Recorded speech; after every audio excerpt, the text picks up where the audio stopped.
welcome to Focus Talk. Mr. Paul Skousen is a journalist, author, and instructor on the United States Constitution. He is also a son of Cleon Skousen, author of the book The Naked Communist.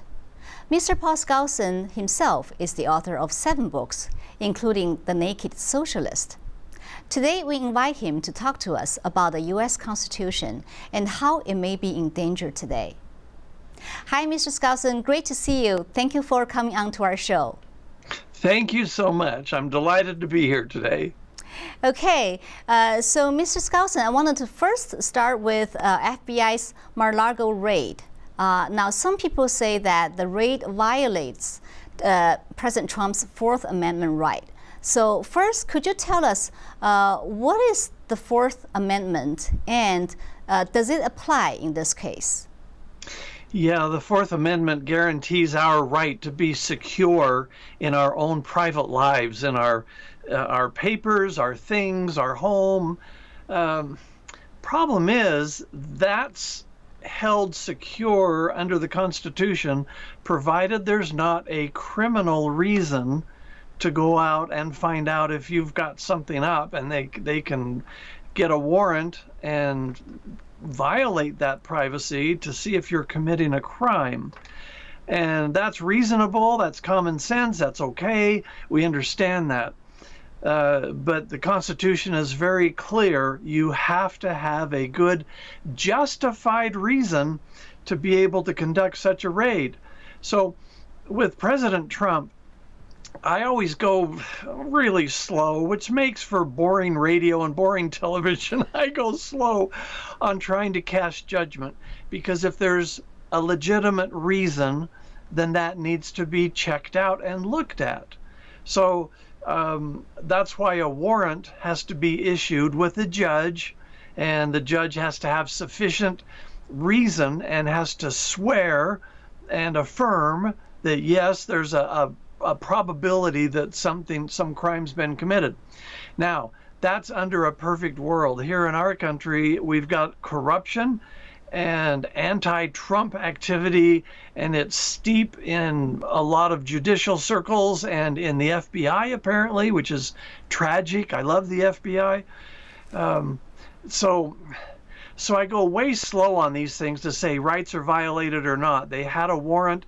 If it turns out that it wasn't justifiable in a court of law, then that makes the judge liable, that makes the FBI liable, the Department of Justice liable for violating President Trump's Fourth Amendment rights. So that's my answer. If it's justified, then it's good we have the system. That helps prove Trump is innocent. But if there's things that happen that should not have happened, then good. We've got a system to check that out. So before I fall on one side, yes or no, I need to get the rest of the facts on this.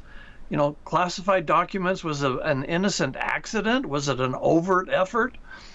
So having told you all that, Jenny, just now, I step back and I say this stinks of partisan politics top to bottom. I was disgusted when I first heard about it. So far, it seems like so far you have not seen enough information to tell you, yes, there is a justifiable reason that the Justice Department should do this. Not at all. I know there's a photo that was released recently that shows top secret classified and all these things. When I worked at the White House for President Reagan, when he retired and went to set up his papers in his library, he had a lot of that same kind of material. It just gets scooped up when you leave office and you get it back to its rightful place. But the FBI, we need to remember, has already been to President Trump's home, and they saw that these papers were already in a secure location, and they were being watched out for as they sort through. There's a lot of material, and they needed to sort through that, get the classified information back to its rightful place, or destroy it, shred it, whatever the process is. But it's a mammoth, huge task. And I'm quite confident when President Biden retires and gets his papers together, he will have scooped up out of the White House similar type materials and they'll sort through it and get what belongs back. And it's an attempt to embarrass President Trump for a possible rerun for the office of presidency. I think that's all this amounts to. But were his rights violated? We need to get more information about the warrant and what they saw before I would go down that road. Yep, fair enough. Okay, so Paul, you wrote the book, How to Read the Constitution and the Declaration of Independence. I wanted to talk more about the U.S. Constitution today. So first, could you explain to us the core ideas of U.S. Constitution and why is it so special? Right. The core idea is to prevent a force like communism, a monarchy, a king or a queen rising up to control the people. That's the purpose of the Constitution, is to protect our individual rights. Now, a nation needs a government.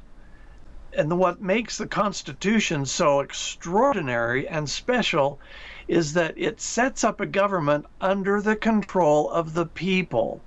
And anyone who rises into our government to be a leader has to meet certain requirements, and there are certain restrictions and boundaries, so they can't simply take over and tell us what to do.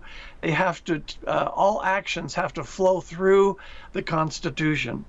So why this is such a life enhancing and a life improving document is because for once, the people being governed now can control their government.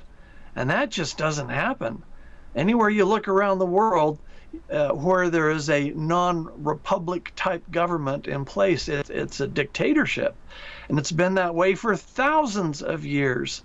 And so this Constitution is why the world is better today, because it opened up the channels of the free market and protection and creativity and innovation and profit. It opened up all of that in the United States, and it has spread all across the world, even into communist China. And so even communist Russia. We've got these ideals of free market that are helping the people. Now, it's also helping the party. And that's something else we can talk about. But that's what makes our Constitution so special. It controls the government by the people. And that is a unique thing that hasn't happened before in history. Yeah. So could you expand on that? What are some of the main mechanisms the Constitution built in place to help to ensure that we, the people, has the power and to try to make sure that the country does not slip into dictatorship? Right. Well, it starts with the individual, you and me. And when we go to elect a legislator in our state legislature, that body used to appoint the senators. And that was before the 17th Amendment. So a senator used to come straight out of our legislature or a prominent individual. Those people represent the best interests of our state in the federal government. So that was eyes and ears on the federal government up through the senator. And that's now been changed to where a senator is popularly elected. That's one mechanism. The other mechanism is our representatives in the House of Representatives. Those people are popularly elected. They go up into the federal government and they try and do what's best for our states. So here's specific representatives we chose as the people to get up into the government. The Constitution itself forbids the Senate and the House from doing certain things. It requires the president, if he wants to choose an ambassador or a Supreme Court justice, he needs to have the Senate approve. So the president cannot act like a king and just appoint these people. The Senate has to approve. The Senate created with our representatives. And the Supreme Court, its sole job is to go ahead and interpret the gray area in law where we're not sure about what law applies. They're supposed to always use the Constitution as their framework.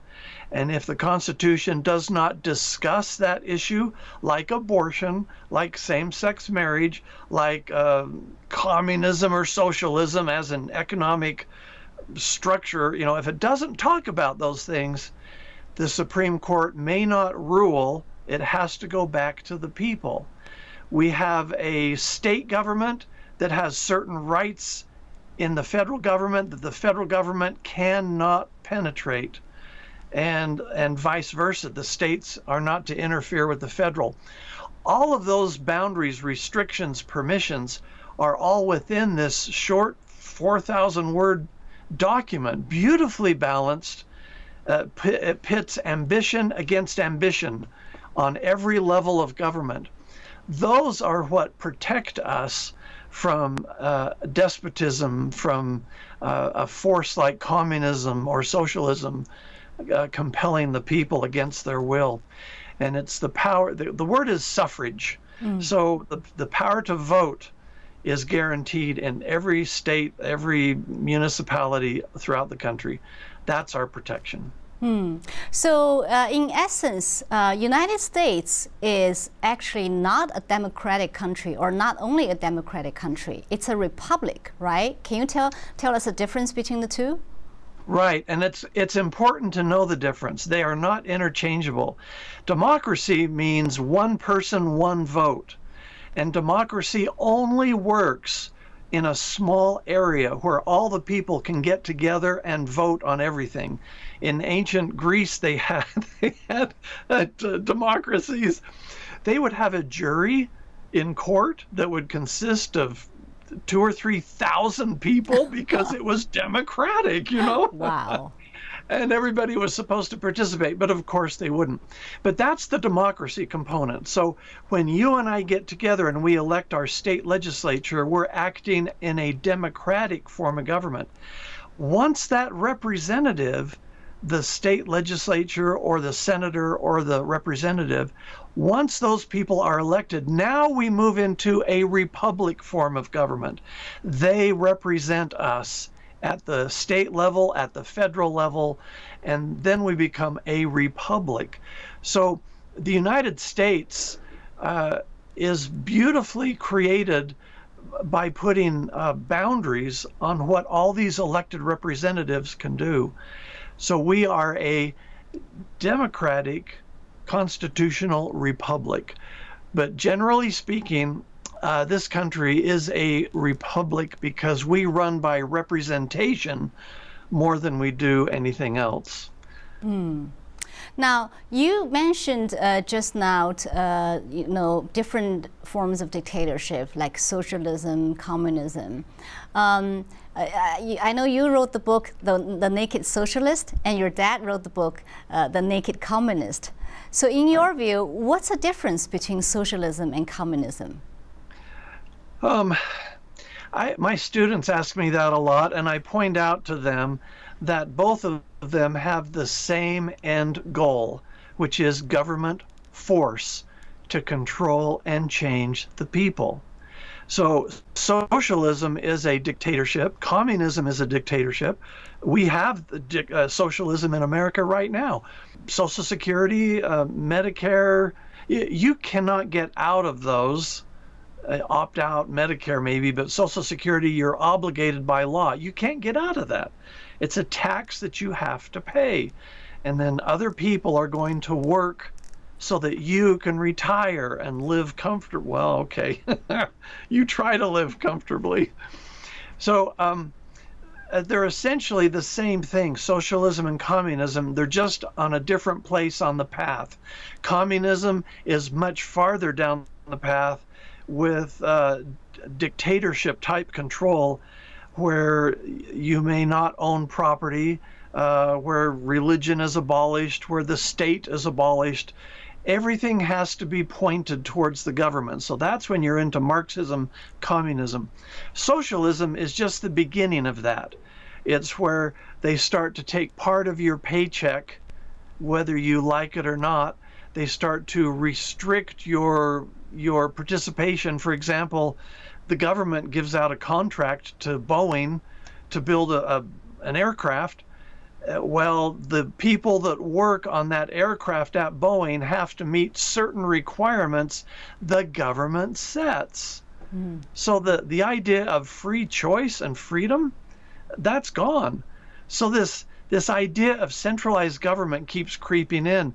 Our states are supposed to be the stronghold of the individuals because we elect our state representatives.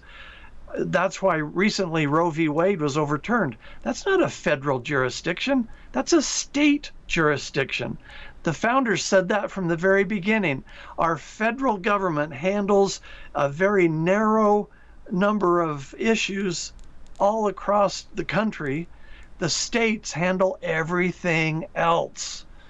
And so when you don't see abortion, same-sex marriage, motorcycle helmets, pollution standards, all those things, those are not in the Constitution because our federal government is not supposed to handle that. That's supposed to stay with the states.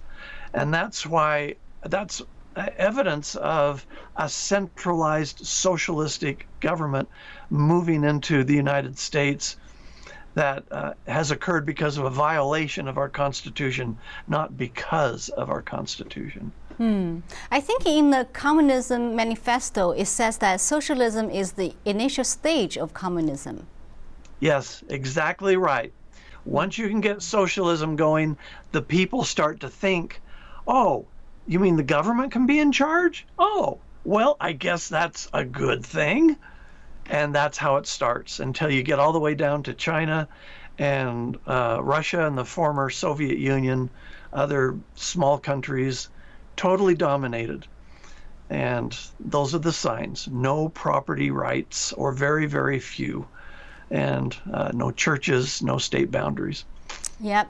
And China calls itself a socialist country, but we all refer to today's China as a communist country because the Communist Party is ruling the country. Absolutely.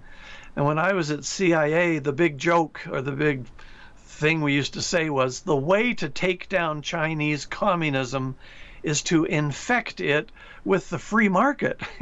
Well, it didn't quite work out that way. The communists used the free market just to get rich, while the rest of the country is not allowed to participate in the free market.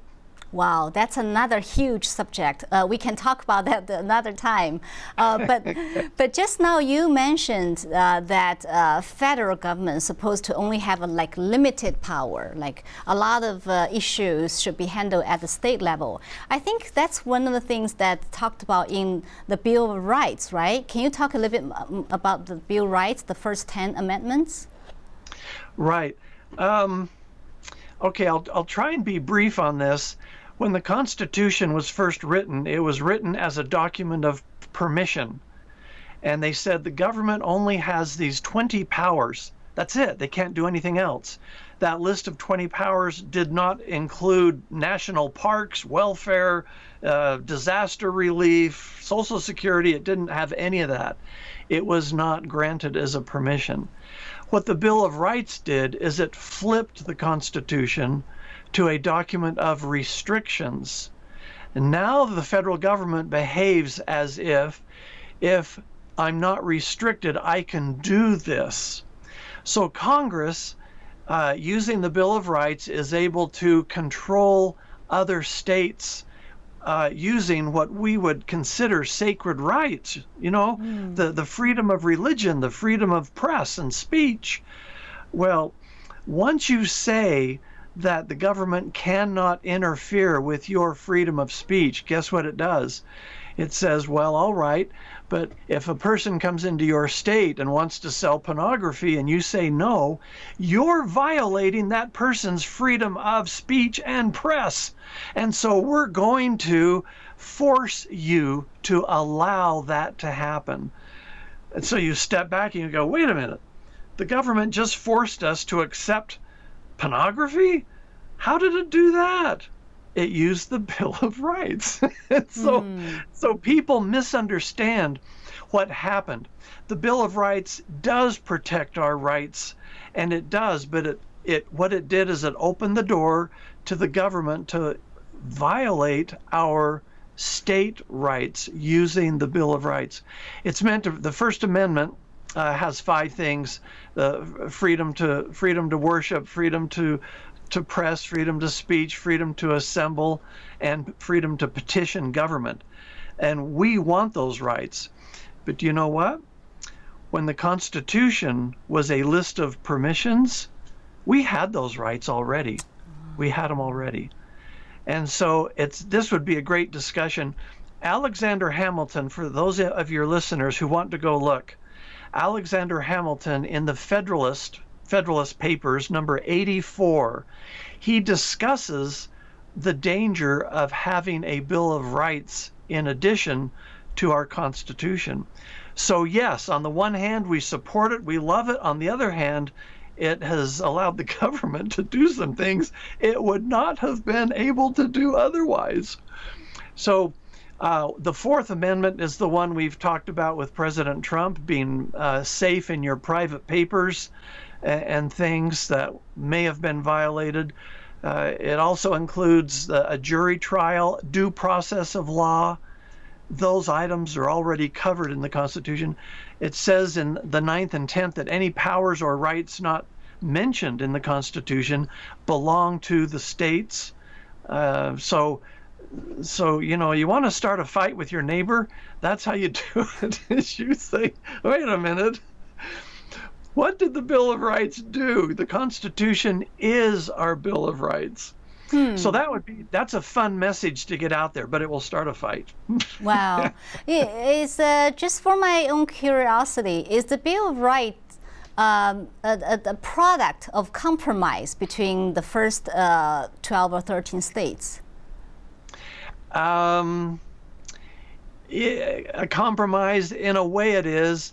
It was more fear. See, a Bill of Rights applies better to a king or a queen or a dictator, you know.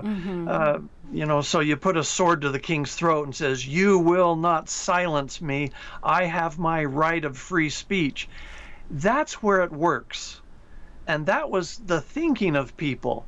But they didn't see that if they applied that to our government, that our government would look for ways to get around those and have powers they were not given.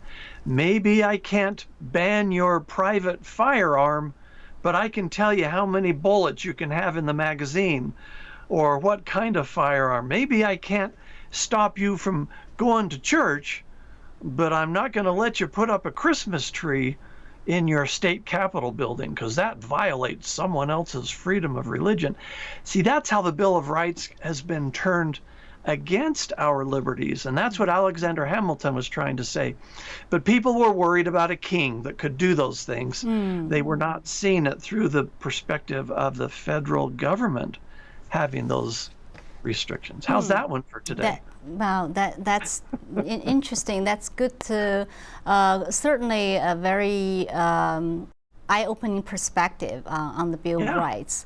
Now, you mentioned just now that the goal of the U.S. Constitution is to prevent this country from sliding into some form of dictatorship, right? Be it socialism or communism.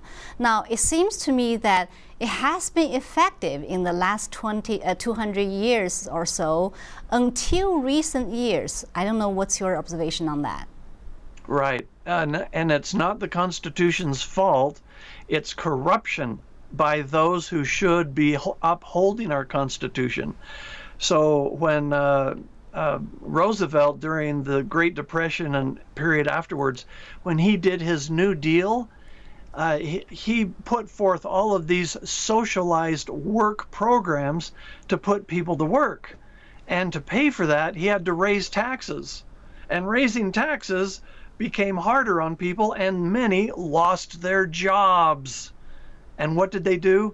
Go on welfare. See, socialism just never, ever works.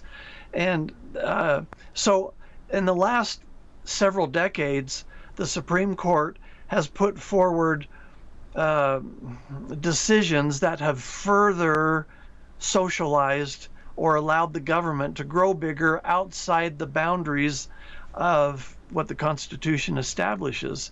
So yes, it most definitely has taken a turn for the worse in our country, but not because of the Constitution, because of the violation of the Constitution. And the Supreme Court has stepped forward to validate these unconstitutional actions. That's why today we are very fortunate to have justices on the court who are using the Constitution to make decisions, not activist policies that their party or other the liberal parties would want to put forward. So we're very fortunate. We're going back to where we should be. The states should be in charge of these issues. And so, yeah, socialism is entrenched, and it will be hard to get it out. But there's no time like today to vote in the right people that will get rid of that. So what you're telling us is that the Constitution itself is not sufficient enough to prevent these bad things from happening. It's also the people, right? I seem to remember, like, one of the founding fathers said that the Constitution is designed for good people. Yeah, that's right. A moral and religious people. Now, if I can take just a minute, when people are God-fearing in their personal lives, they try to do what's right because they expect when they die they're going to be judged for their actions. When you have that in your culture, then you have a strength of obedience to the law, and you don't have as much rampant problems and crime and violations. People follow their conscience and do what's good for others. Part of why our country is in the trouble it's in is God has been removed. And who follows right under God? The Supreme Court. So here we have political activists, when the liberals are there, saying what's right and wrong. And it just has corrupted our whole system. So for the Constitution to work, there needs to be a moral code. And for this people, that moral code has come out of the Bible. But the biblical principles that are practiced, those are used in pretty much every religion and around the world, those same principle ideas. So there's nothing unique there, but it's extremely powerful. And until we get that back ingrained into our culture, we're going to have a hard time enjoying liberty. And the framers knew it. George Washington said it. He said, to think you can have a good people without religion is a foolish idea, and we have seen it does not work. You need religion to enjoy true liberty. And those are people who lived through a war, fought for it, and they understood from firsthand experience that that works, and the other experiments don't. And a lot of sophistry and whatnot will be bounced around. People say, oh, it's, religion, that's, that's what Marx was saying, or whoever it was, a drug that people take to get through life. No, it isn't. It's part of our full existence. And this Constitution is built on that premise. As religion dies, so dies our liberty. Yeah, the wisdom of our founding fathers. Now, another thing I want to talk about is the welfare system. Just now, you mentioned it. I think you indicated that's like a sign of socialism. Now, some people may ask that without welfare system, I mean, how could we help the poor people in the society? What's your thought on that? Right. Well, we help the poor people in society the way we have always helped the poor people in society, with love and with help. And when the government gets involved and taxes the people, how many here really want to pay a tax? People don't, and they try to avoid paying a tax. Once the government steps in and says, we will take care of the poor people through welfare, then all of the humanitarian giving and love that has been part of human nature and human history for 6,000 years of recorded history. That's who and what we are. We help one another. But something else died when the government got involved. And what died was solve it yourself issues. There was, in one of our states, they had a welfare program where they were giving checks to about 60,000 people. They announced that starting the 1st of January, you have to go work 10 hours a week at some job to get your check. And guess what? 60,000 people dwindled down to 2,000 or 3,000 people. They said, no more free check. Are you kidding me? I'm going to just go get a job. That's what welfare does. It hits human nature and it brings out the worst in us. Now, I have people that are suffering right now. I help them financially as best as I'm able, and I go to their house and I help. That love and exchange was smothered and killed when the welfare system became so prevalent. And now those crossing our border, what's the first thing they do? Sign up to get food stamps and Social Security help because they have no job. And that's why welfare is so damaging to a nation, and it will crush us if we don't turn that around and get the work ethic back into our mainstream. That takes time. There's suffering people. We don't want to leave them in the gutters and to die on the street. We do want to help them, but we have to shift that burden back to the human loving heart and get government out of it. Yeah, we see it goes more and more extreme nowadays. I mean, what do you think of Biden's student loan relief? I totally oppose that.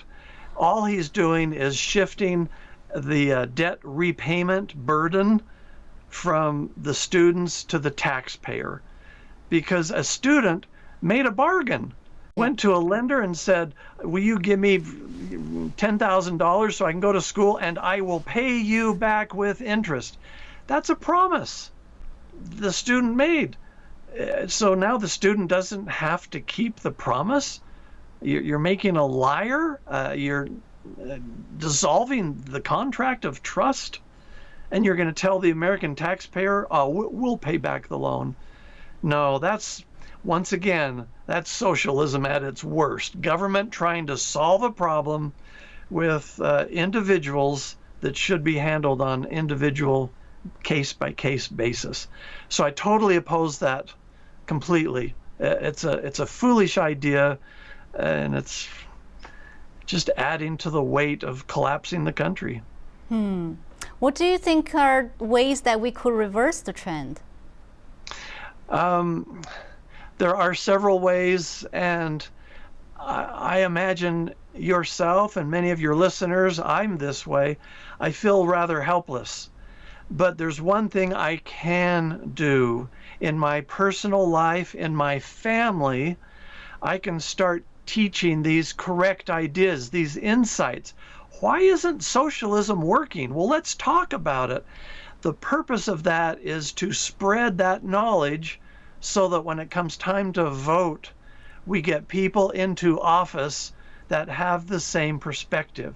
And we have a lot of great people that are there now. We have some great people on the Supreme Court who have that perspective. But those are all too far from us, right? We need to start in our own home. So, okay, take 10 minutes, read the Declaration of Independence, start to understand, and look at the things that King George III was doing that Biden and our federal government are doing to us today. The same errors are being repeated. Read the Constitution. Takes you a half hour to get through that and all 27 amendments. And then go back and start to understand why. Now, I'm coming out, I make a little bit of a pitch here. I'm in the process of publishing a book called The Federalist Papers Made Easier. This book, The Federalist, was a series of 85 essays that explain the Constitution. And so we all say, well, I don't get it. What is it? I read it, doesn't mean anything to me. Well, read the Federalist. The Federalist Papers, they talk about why do we have a Senate and a House? Why does a state have unlimited taxation as well as the federal government? Why are all those things there? They explain it. What I just told you about the Bill of Rights, number 84. That's where knowledge can come. So Declaration, Constitution, Federalist Papers, and my approach is I've broken it into little short paragraphs with a little headline. It's all the same text, but I explain it so you can go through it. It's easier. That's where we can go today in our personal lives, vote the right people into office, and we can turn this around and be grateful for those in office who are trying to turn it around. Thank you so much, Mr. Skousen. I hope to see you soon. Okay, thanks so much for your time today. Well, thank you for watching Focus Talk. We'll see you next time.